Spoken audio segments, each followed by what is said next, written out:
Welcome back, guys. This is Prachi Agarwal, and you are watching me on Zoology for All. Our today's topic is DNA fingerprinting and its application. So, what is DNA fingerprinting? Who discovered it? What are its principles, procedures, and its applications? We are going to learn all these things into this video. Okay. So DNA fingerprinting is a technique employed to assist the identification of individuals on the basis of their respective DNA profiles. As we know, each and everyone on this earth having their profile, right?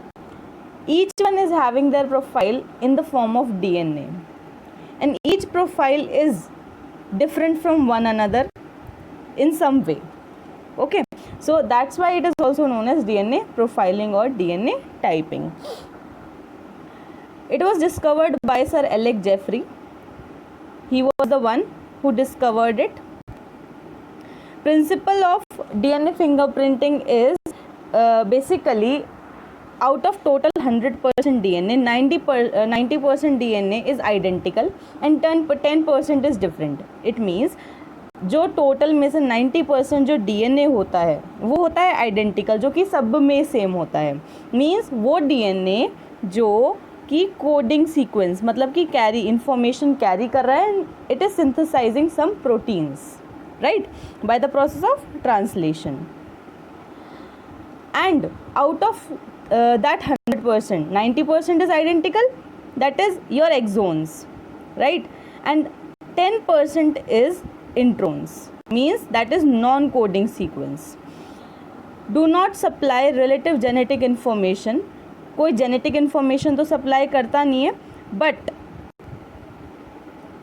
changes occurs, और यही एक ऐसा DNA होता है, ऐसा information मतलब ऐसा sequence है जिसमें हमारे पास चेंजेस आते हैं, due to which every one individual is differ from one another.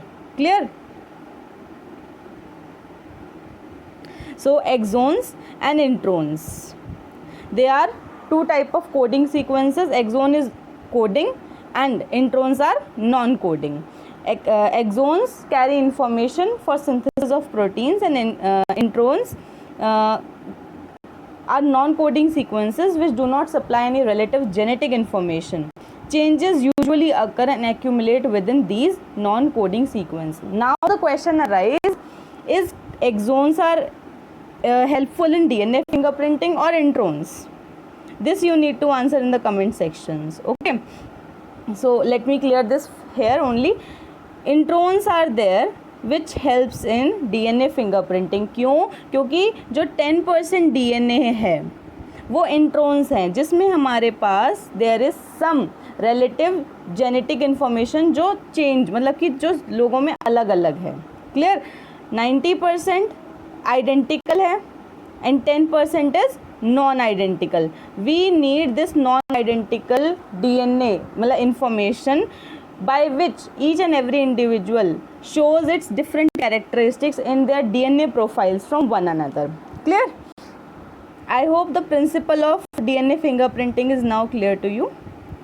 Now, sources of DNA fingerprinting, from where we can obtain the DNA. DNA can be obtained from human blood, semen, urine, saliva, vaginal swab, tissues, bits and hairs. Clear? Hair cells are also there which we can use for DNA fingerprinting. One more thing, for DNA fingerprinting we can also use the basically refrigerated source. Clear?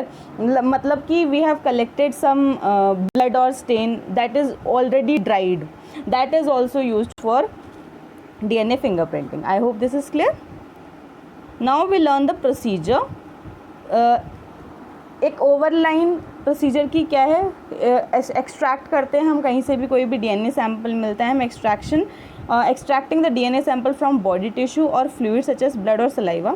Then we will refrigerate मतलब centrifuge करते हैं। Centrifuge एक procedure होता है जिसमें हमारा जो sample होता है वो हाई स्पीड पे रोटेट किया जाता है for separating DNA and residue, ताकि जो हमारे पास ब्लड है, ब्लड के अंदर सिर्फ डीएनए ही थोड़ी है, ब्लड के अंदर बहुत सारी और भी चीज़ें हैं, बहुत सारे और भी प्लाज्मा बहुत सारे और भी सेल्स हैं, राइट।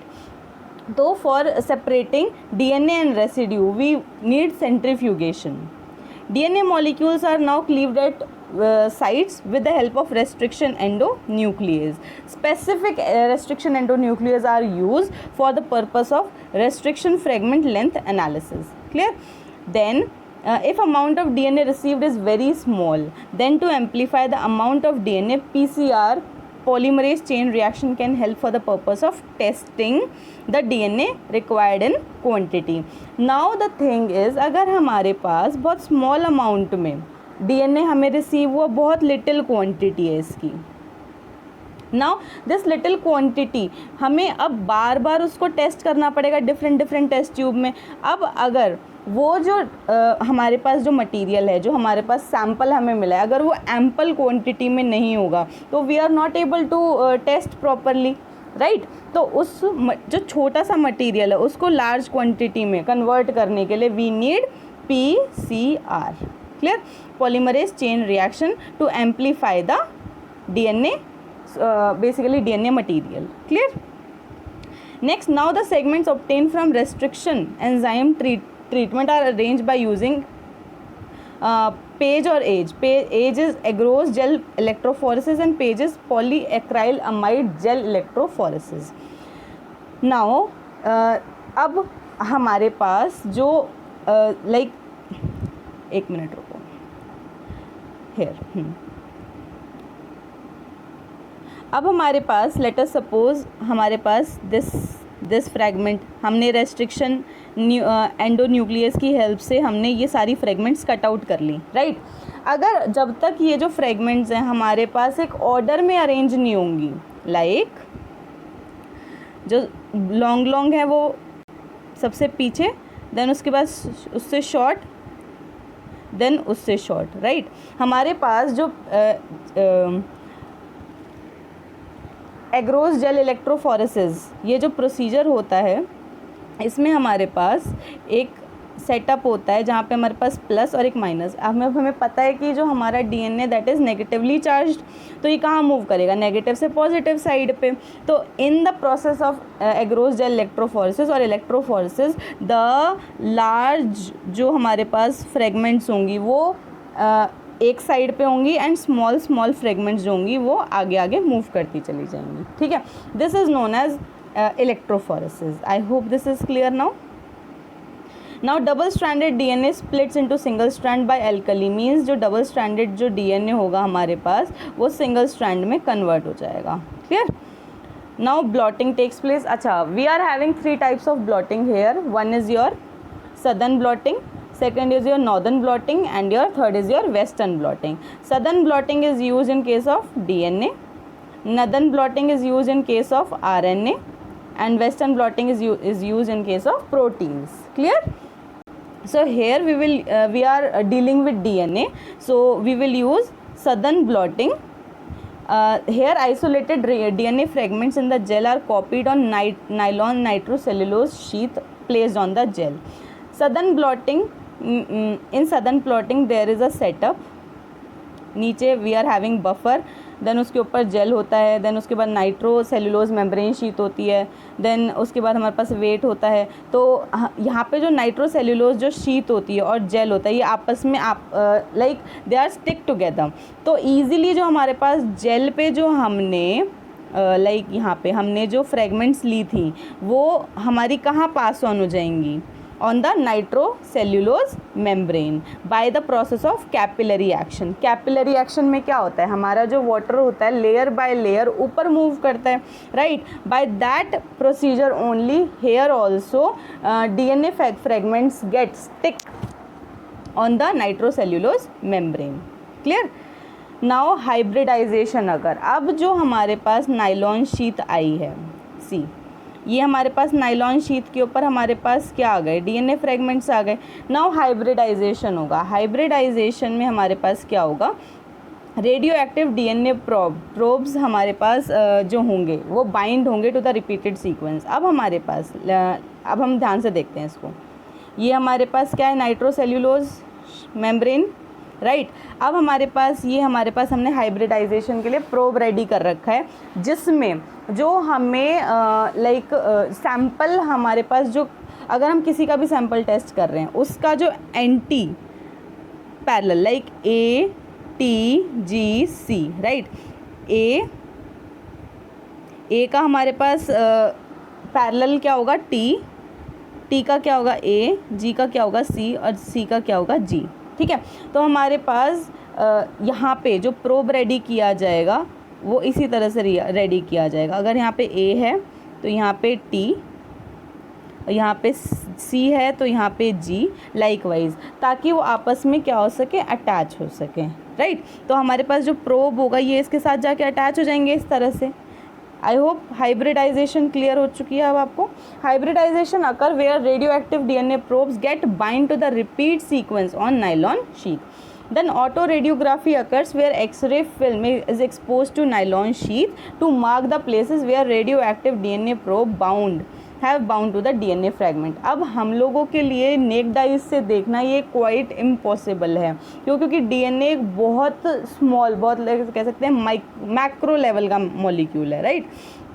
तो उसके लिए हमें कुछ ना कुछ, जैसे हम एक्सरे करते हैं, likewise for DNA fingerprinting we need autoradiography, जिससे हमारे पास जो डीएनए प्रोफाइल है वो हमारे पास डार्क बैंड्स, जो हमारे पास डार्क बैंड्स हैं वो कलर उनका जो हो जाएगा डार्क हो जाएगा, क्लियर। ऑटो रेडियोग्राफी की हेल्प से we can identify them, clear. Now अब छोटा सा एग्जांपल है, हमारे पास एक क्राइम सीन हुआ है, ठीक है।